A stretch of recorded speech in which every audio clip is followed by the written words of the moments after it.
ચાલો બાળકો, લર્નિંગ ક્લાસીસની ચેનલમાં તમારા બધા છોકરાઓનું સ્વાગત છે.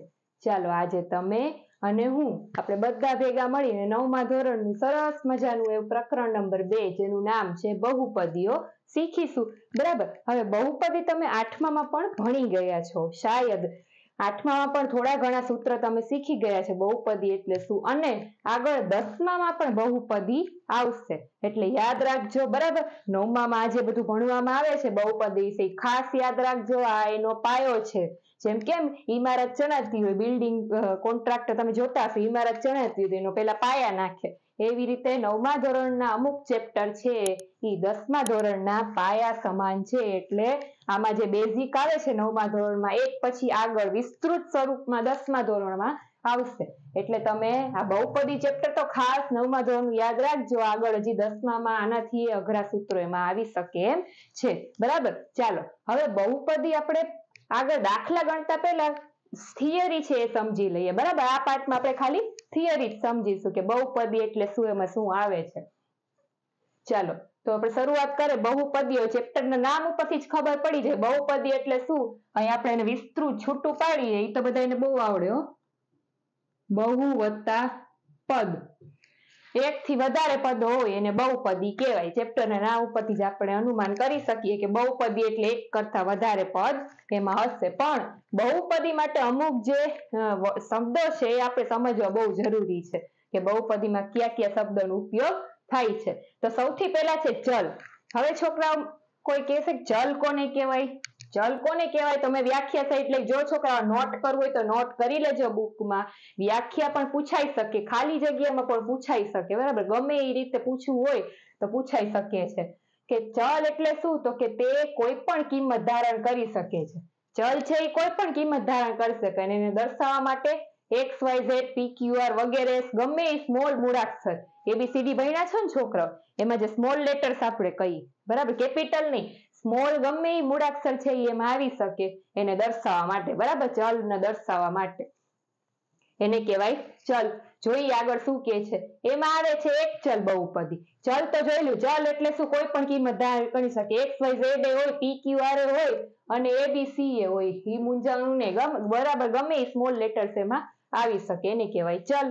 હવે એક ચલ બહુપદી એટલે શું, એમાં એનો પ્રકાર છે ચલનો. એક ચલ બહુપદી એટલે શું, તો કે સમગ્ર બહુપદીમાં એક જ ચલનો ઉપયોગ થતો હોય, કોઈ પણ પર્ટિક્યુલર એક જ ચલનો ઉપયોગ થતો હોય આખી બહુપદીમાં, એને કહેવાય એક ચલ બહુપદી. કેવી રીતે, તો કે જો ઉદાહરણ પર લખેલું છે. જો હવે x ની 7 ઘાત વત્તા 3x ની 5 ઘાત વત્તા 7x ની 2 ઘાત. એક ચલ શું કામ કીધું છે મેં એને, જો બધામાં એક જ ચલ છે. અહીંયા x છે, અહીંયા x છે, અહીંયા x છે. એવું નથી કે અહીંયા x છે, અહીંયા y છે તો અહીંયા p છે. એક જ ચલ છે આખી બહુપદીમાં એટલે એને કહેવાય એક ચલ. ઘણી વ્યાખ્યા, બધી વ્યાખ્યા લગભગ એવી જ છે કે નામ ઉપરથી જ એનું ડેફિનેશન આપણે આપી શકીએ કે કોને શું કહેવાય. એક ચલ એટલે જે એક ચલ હોય એને એક ચલ બહુપદી કહેવાય. જોઈ લીધું ઉદાહરણ, સમજાઈ ગયું. બીજું ઉદાહરણ આપું તમને હું. જો ધારો કે x ની જગ્યાએ y હોય, સોરી જો મેં ભૂલ કરી ને, 4y ની 7 ઘાત માઇનસ 3y બરાબર આવી રીતે હોય તો ભલે ચલ બદલાઈ ગયો. ઘણા કહેશે કે ટીચરમાં ચલ તો બદલાઈ, ભલે બદલાઈ ગયો પણ છે તો આખી બહુપદીમાં એક જ ચલ ને, y જ છે બધે જો છે, તો એને કહેવાય એક ચલ બહુપદી. બરાબર. આ તો ઘણા ઉદાહરણ આપી શકું પણ હવે સમજાઈ ગયું હશે. નાના છોકરા જેવી રમત છે સવામાં તો. બરાબર. તો સમજાઈ ગયું એક ચલ બહુપદી કોને કહેવાય. ત્યાર પછી આવે છે સહગુણક. સહગુણક એટલે શું, એનો ભાઈબંધ. સાદા શબ્દમાં કહીએ કે એની બેનપણી એની ભેગો હોય એની હારે ગુણે એને કહેવાય સહગુણક, સાથી આપણે જેને કહીએ. બરાબર. જો બહુપદીના દરેક ગુણકને સહગુણક કહે છે. ઉદાહરણ શું, આ તો એની વ્યાખ્યા છે, યાદ રાખજો કે બહુપદીના દરેક ગુણકને સહગુણક કહે છે. ઉદાહરણ શું, 5x કે પછી કોઈ પણ ઉદાહરણ આપી શકો. 5x માં જો x છે એ શું છે હમણાં જ સમજ્યા, ચલ છે. તો દરેક ગુણકને, એનો ગુણક કોને કહેવાય, એના ગુણાકારમાં હોય. ગુણક એટલે એના ગુણાકારમાં હોય. આ બે વચ્ચે કાંઈ નહીં એટલે ગુણાકારની નિશાની કહેવાય. એટલે 5 છે એનો સહગુણક કહેવાય. ધારો કે આમ હોય 4y તો 4 છે એનો સહગુણક કહેવાય. આમ હોય 3z તો 3 છે એનો સહગુણક કહેવાય. બરાબર. જે એની હારે ગુણાકમાં હોય એને કહેવાય સહગુણક. સમજાણું? ચલો ત્યાર પછી હવે આવે છે એના પછીનો શબ્દ છે વ્યાખ્યા છે બહુપદીની ઘાત. હવે આમાં સરળ શબ્દમાં કહું બહુપદીની ઘાત એટલે પેલા વ્યાખ્યા વાંચી લઈએ આપણે કે ચલની જે મહત્તમ ઘાત હોય એટલે કે મોટામાં મોટી ઘાત હોય એને બહુપદીની ઘાત કહેવાય. આપણે કેમ ફેમિલીમાં એવું હોય તમે સાંભળ્યું હશે કે જે મોટામાં મોટો વ્યક્તિ જીવતો હોય ને એના નામે આખું ફેમિલી ઓળખાય, બરાબર? એવું હોય જ લગભગ કે ભાઈ દાદા આપણા જીવતા હોય આખો પરિવાર એમ કે દાદાના નામે ઓળખાય, બરાબર? એનાથી કોઈ મોટું પરદાદા હોય તો એના નામે આખું ફેમિલી ઓળખાય. એવી રીતે ઘાતની મહત્તમ ઘાત જે હોય એના નામે આખું પદ ઓળખાય. એનો જ ભાર, બરાબર? એનું જ હાલે ઘરમાં એમ કહીને આપણે સાદા શબ્દમાં. એવી રીતે તો ચલની મહત્તમ ઘાત એટલે કે મોટામાં મોટી જે ઘાત હોય એને કહેવાય બહુપદીની ઘાત. આ વ્યાખ્યા છે. ઉદાહરણ પૂછે તો શું જો 5x ની 3 ઘાત વત્તા 2x સ્ક્વેર એમાં મહત્તમ ઘાત કઈ આવી એમ પૂછે. આ સ્વાધ્યાયમાં આવશે, હું આગળ સ્વાધ્યાયના દાખલા કરાવીશ ત્યારે યાદ રાખજો. ઉદાહરણમાં પણ લગભગ આવે છે. આમાં એવી રીતે સવાલ હોય કે આમાંથી બહુપદીની મહત્તમ ઘાત ગોતો. મહત્તમ એટલે શું? મોટા મોટી ઘાત કઈ છે? જો પાછી ઘાત જ ગોતવાની, પદ ન જોઈ લે તો કે 5 ને આ 2 ઈ સહગુણક કહેવાય. ઈ નહીં, ઘાત એટલે ઉપર જે હોય ઈ. કઈ છે મહત્તમ ઘાત? તો કે 3. આમાં 3 છે એ મહત્તમ ઘાત છે.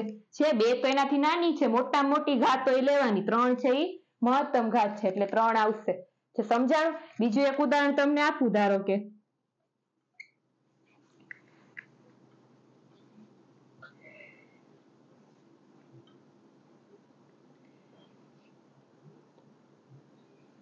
હા 9a raised to 5 minus 2a raised to 4 આમાં મહત્તમ ઘાત કઈ આવી? તો કે 5. પાછું જો આવી રીતે નહીં લખવાનું. સવાલ જવાબમાં પૂછે કે મહત્તમ ઘાત લખો તો આમ લખીને ના આવતા કે x ની 3 ઘાત. આ તો આખું પદ કહેવાય ભાઈ, આમ નહીં હાલે. આ તો આખું પદ કહેવાય તો જવાબ ખોટો પડશે. ખાલી ઘાત પૂછી છે તો ઉપરની ઘાત જ લખવાની. ભેગું એનું જો તમે પદ લખશો તો તમારો જવાબ છે એ ખોટો પડશે. બરાબર? સમજાઈ ગયું ઉદાહરણ સહિત તમને? સાવ સહેલું ઉદાહરણ આપ્યું ફેમિલીના મેમ્બર. બરાબર? મોટામાં મોટી એટલે કે મહત્તમ ઘાત હોય એને બહુપદીની ઘાત કહેવાય. તો ત્રણેય વ્યાખ્યા યાદ રાખી લેજો. બરાબર? ચલ એટલે શું? ફરી એકવાર રિપીટ કરું છું. કોઈ પણ કિંમત ધારણ કરી શકે એને દર્શાવવા માટે x y z p q r જેવા સ્મોલ લેટર્સ ABCD ભણ્યા છો ને બધાય? સ્મોલ લેટર્સ નો ઉપયોગ થાય છે. બરાબર? એને કહેવાય ચલ. એમાં છે એક ચલ બહુપદી એટલે સમગ્ર બહુપદીમાં એક જ ચલનો ઉપયોગ થતો. x હોય તો x જ આવે, y હોય તો y જ આવે. એને કહેવાય એક ચલ બહુપદી. જો છે ઉદાહરણ આપી દેવાનું. સહગુણક બહુપદીના દરેક ગુણકને સહગુણક કહે છે. ઉદાહરણ સમજાઈ ગયું? 5x છે તો 5 એનો સહગુણક છે. બહુપદીની ઘાત ચલની મહત્તમ ઘાત મોટામાં મોટી ઘાતને બહુપદીની ઘાત કહે છે.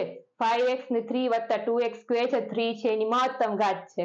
ગમે ત્યારે પરીક્ષામાં વ્યાખ્યા પૂછે ને ત્યારે ઉદાહરણે સરસ મજાના લખી દેવાના એટલે સાવ એકદમ એકેય માર્ક્સ કાપવાનું મન જ ન થાય ટીચરને. બરાબર?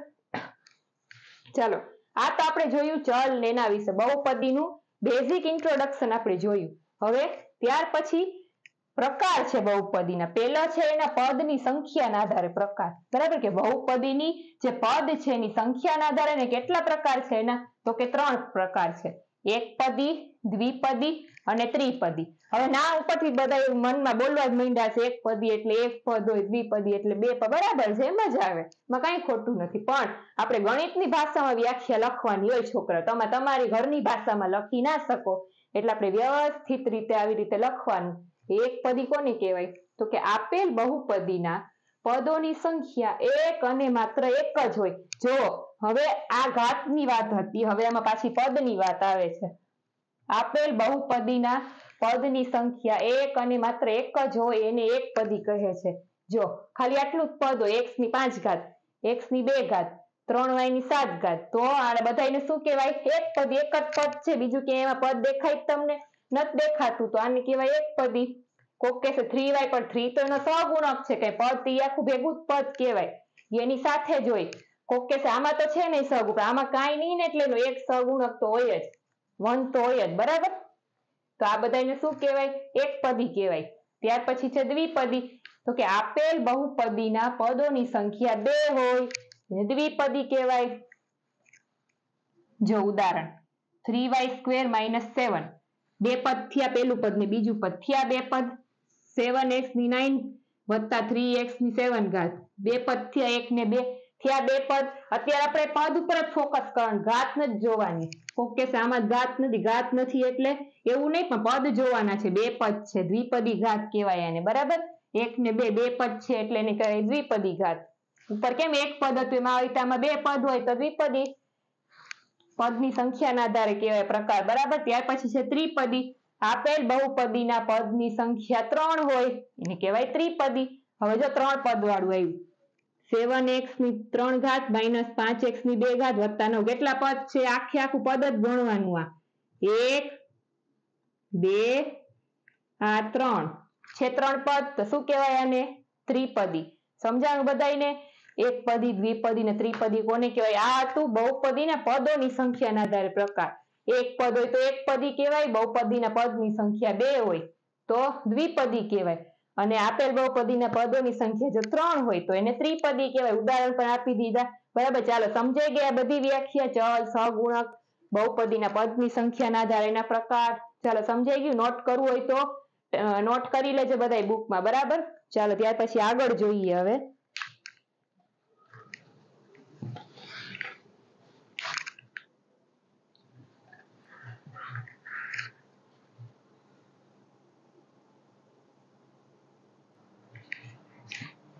ત્યાર પછી છે બહુપદીના ઘાતના આધારે પ્રકાર.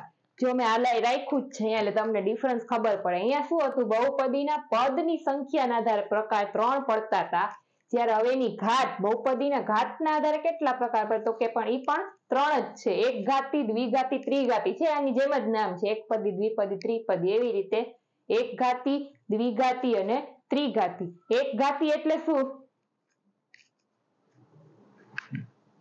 એક ઘાતીને સુરેખ પણ કહે છે. જો સુરેખ બહુપદી, સુરેખ બહુપદી એટલે કે એક ઘાતી બહુપદી એટલે શું? તો કે આપેલ બહુપદીના પદોની ઘાત એક જ હોય એને કહેવાય એક ઘાતી. જેમ કેમ એક જ પદ, એવી રીતે ઘાત એક જ હોય એને કહેવાય એક ઘાતી બહુપદી. પછી હવે એક ઘાતી એટલે સુરેખ બહુપદીમાં હવે આમાં શું હોય? એના વ્યાપક સ્વરૂપ હોય અમુક. વ્યાપક સ્વરૂપ એટલે શું? તમને હું એમ થશે કે આ હું લખ્યું છે.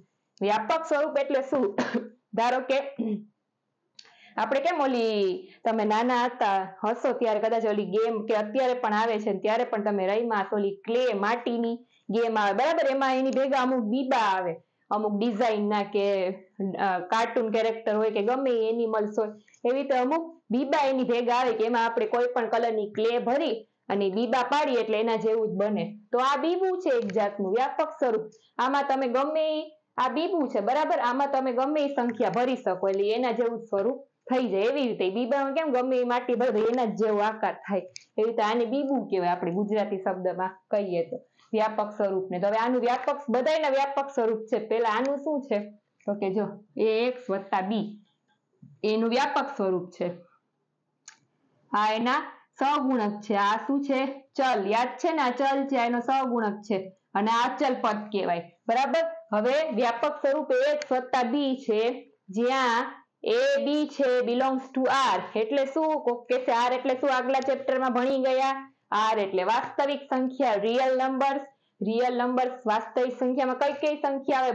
બધી સંખ્યા. પૂર્ણ સંખ્યા, પ્રાકૃતિક સંખ્યા, પૂર્ણાંક સંખ્યા, સમય સંખ્યા અને અસમય સંખ્યા. બધી સંખ્યા જ્યાં મેળો ભેગો થાય એને કહેવાય વાસ્તવિક સંખ્યા, એટલે કે રિયલ નંબર્સ. તો આમાં બધી સંખ્યા આવી જાય, એટલે કે a ને b કોઈ પણ હોઈ શકે એમાંથી, બધામાંથી, બરાબર. belongs to r. હવે belongs to એટલે શું? કે આપણે કેમ કોક એમ પૂછે ઇંગ્લિશમાં, એમ કહે કે આપણે belongs to જામનગર કે પછી belongs to રાજકોટ કે કોઈ સ્ટેટનું નામ કે belongs to Maharashtra, belongs to India. એવી રીતે a ને b છે એ કેમાંથી આવે છે? તો કે r માંથી, વાસ્તવિક સંખ્યામાંથી, બરાબર. એ કોઈ પણ હોઈ શકે. અને પણ એક પાછું સાઈડમાં અપવાદ પણ દીધો છે કે એ છે એ 0 હોવું જોઈએ નહીં, બરાબર. શું કામ? હવે ગમે એ વસ્તુ આ હોય એની પાસે, ગમે એ હોય એની પાસે કંઈક કારણ હોય. આની પાસે શું કારણ છે? જો પેલા ઉદાહરણ સમજીએ. સુરેખ બહુપદીના 5x + 3, જો આના જેવું પદ થઈ ગયું, કિંમત મૂકી દીધી, ખાલી આ બીબું છે વ્યાપક સ્વરૂપ, એમાં થઈ ગયું એક ઘાતી પદ થઈ ગયું. એક જ ઘાત છે એની, જો છે એક જ ઘાત, અહીંયા તો છે નહીં, એક જ ઘાત, કાંઈ નહીં એટલે એક જ ઘાત કહેવાય, બરાબર. હવે જો એમ કે છે કે એ 0 નહીં લેવાનું. હવે એ ધારો કે આપણે 0 લઈ લઈએ. એ એટલે શું? આ પદ છે, આ પદ આપણે ધારો કે અહીંયા 0 લઈ લઈએ, આમ લખીએ તો કોઈ પણ ને 0 વડે ગુણી તો એ આખું પદ 0 જ થઈ જાય તો આ પદ જ વયું જાય આ એક જ પદ વધે તેની તો કોઈ ઘાત જ નથી તો કેવી રીતે સુરેખ બહુપદી આપણે કહી શકીએ એક ઘાતી બહુપદી કેવી રીતે કહી જ ના શકીએ એટલે એની પાછળનું કારણ ઈ છે કે એ છે એટલે કે પેલું આ જે છે એ 0 હોવું જોઈએ નહીં બધાયમાં ઈ જ આવશે સેમ ટુ સેમ સમજાણું તમને ચાલો હવે ઈ તો સમજાણું આ વ્યાપક સ્વરૂપમાં કેવી રીતે મૂક્યું જો આ એનું વ્યાપક સ્વરૂપ જ છે વર્ગમૂળ 3x કોક કહેશે કે આની એક પાછળ તો કઈ છે નહીં તો આને બહુપદી કહેવાય હા કહેવાય ને પાછળ કાંઈ નહીં એટલે માની લેવાનું કે એક 0 આમ ભેગો જ છે આપણી કાંઈ નહીં એટલે અથવા તો 0 ભેગો જ છે બરાબર કાંઈ નહીં એટલે આ પદ તો હોય જ હંમેશા ભેગું એટલે એ બહુપદી જ કહેવાય અને એની એક જ ઘાત છે એટલે સુરેખ બહુપદી એક ઘાતી બહુપદી સમજાણું ત્યાર પછી છે દ્વિઘાતી બહુપદી આપેલ બહુપદીના પદોની ઘાત 2 હોય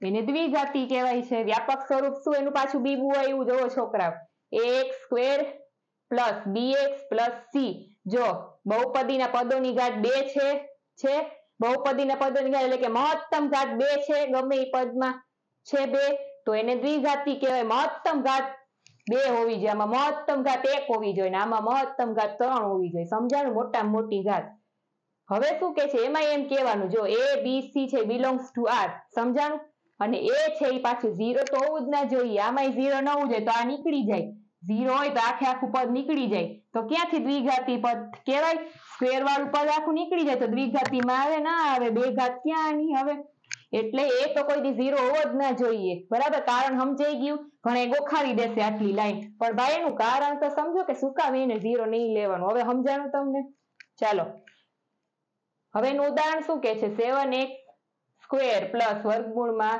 3x + 3 બરાબર જો આમાં મહત્તમ ઘાત કઈ છે 2 છે એટલે આને કહેવાય દ્વિઘાતી ભલે ને વર્ગમૂળ 3 ની વાર એટલે તો ગમે એ સંખ્યા આવી શકે વાસ્તવિક સંખ્યા સમય હોય ન સમય હોય એ કઈ ફેર નથી પડતો આપણને આ એનું વ્યાપક સ્વરૂપ હતું એમાં આપણે સંખ્યા મૂકી દીધી થઈ ગઈ દ્વિઘાતી બહુપદી ચાલો પછી છે ત્રિઘાતી બહુપદી આપેલ બહુપદીના પદોની ઘાત 3 હોય એને કહેવાય ત્રિઘાતી હવે વળી એનું વ્યાપક સ્વરૂપ જોઈએ ax³ + bx² + cx + d હવે જો મહત્તમ ઘાત મોટામાં મોટી ઘાત બહુપદીની ઘાતની વ્યાખ્યા જી છે કે મોટામાં મોટી ઘાત 3 હોય એને ત્રિઘાતી કહેવાય છે આમાં મોટામાં મોટી ઘાત 3 છે તો એને કહેવાય ત્રિઘાતી વળી પાછી નીચે line a b c d belongs to r પણ a does not equal to 0 ઈ તો બધા એમાં કોમન આવશે જો ઉદાહરણ છે 9z નો ઘન -5z કોક કે છે આમાં કેમ બે પદ છે આમાં તો તમે 4 પદ કીધા પણ ભાઈ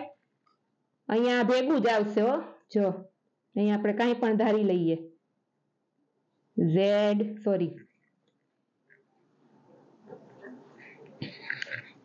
આવી રીતે આપણે ગોઠવી દઈએ તો હંમેશા ભેગું જ હોય 0z નો વર્ગ + 5z + પાછો 0 થઈ ગયા 4 પદ હવે આપણી રીતે સમજી લેવાનું કે 0 તો બધે ભેગો જ હોવો જોઈએ અહીંયા માઇનસ અહીંયા પ્લસ સમજાણું એટલે જો 4 પદ થઈ ગયા આમાં એ લોકોએ ના આપ્યા હોય 0 નહીં લખતા હોય આપણે કેમ કે 0 નું 0 જ થઈ જવાનું છે પાછું મૂલ્ય એટલે પણ 0 ની હંમેશા ભેગી જ હોય 4 પદ વાળી જ છે આ મહત્તમ ઘાતે 3 જ છે એટલે આને ત્રિઘાતી જ કહેવાય સમજાણું ભલે ને બે પદ આપ્યા વર્ગ વાળું ના ન આપ્યું પણ આપણે તો 0 માની જ લેવાનું કે અહીંયા 0 હશે જ એક પદ તો હશે જ એટલે એ પાછું એવું ને એવું જ થઈ જાય બરાબર એટલે 0 ન લખાય વેલ્યુ તો ઈ નહીં જ રહે સમજાવું હવે તમને શું કામ ઈ ખાસ સમજાણું શું કામ 0 નહીં લેવાનું આમ કરીને જોઈ લેવાનું 0 હાલે કોઈ દી તો પછી પદ જ આખું બદલાઈ જાય વ્યાખ્યા જ બદલાઈ જાય સમજાણું તો આ હતી બહુપદીના ઘાતના આધારે 3 પ્રકાર એક ઘાતી એટલે બીજું સુરેખ બહુપદી પણ કહેવાય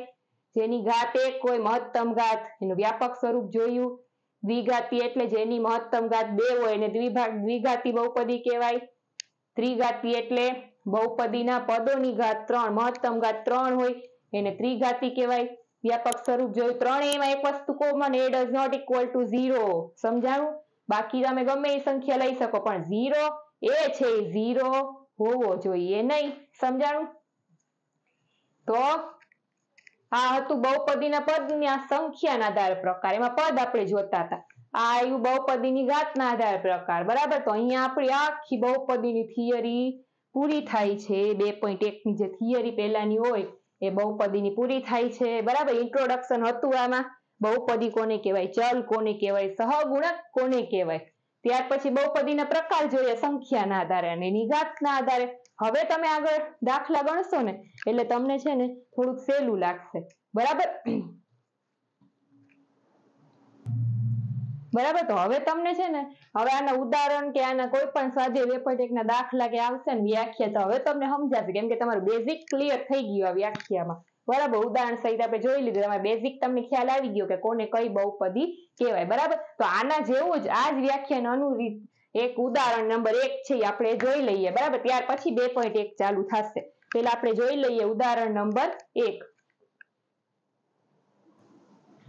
ચાલો, ઉદાહરણ નંબર 1 છે બહુપદીની ઘાત જણાવો. બહુપદીની ઘાત એટલે શું એની વ્યાખ્યા ખબર છે, મહત્તમ ઘાત, મોટામાં મોટી ઘાત એને કહેવાય બહુપદીની ઘાત. બરાબર, તો હવે 3 રકમ આપી છે, એમાંથી આપણે કહેવાનું છે કે એની બહુપદીની એટલે કે મહત્તમ ઘાત કઈ છે. પેલું છે x ની 5 ઘાત માઇનસ x ની 4 ઘાત વત્તા 3. બરાબર, જો હવે મોટામાં મોટી ઘાત કઈ તો કે 5 છે, દેખાય છે. તો અહીંયા લખવાનું મહત્તમ ઘાત કઈ છે 5, એટલે બહુપદીની ઘાત પણ કઈ કહેવાય 5. હવે જો આ ભૂલ કરીને ના આવતા ગણાય આમ લખીને આવે x ની 5 ઘાત.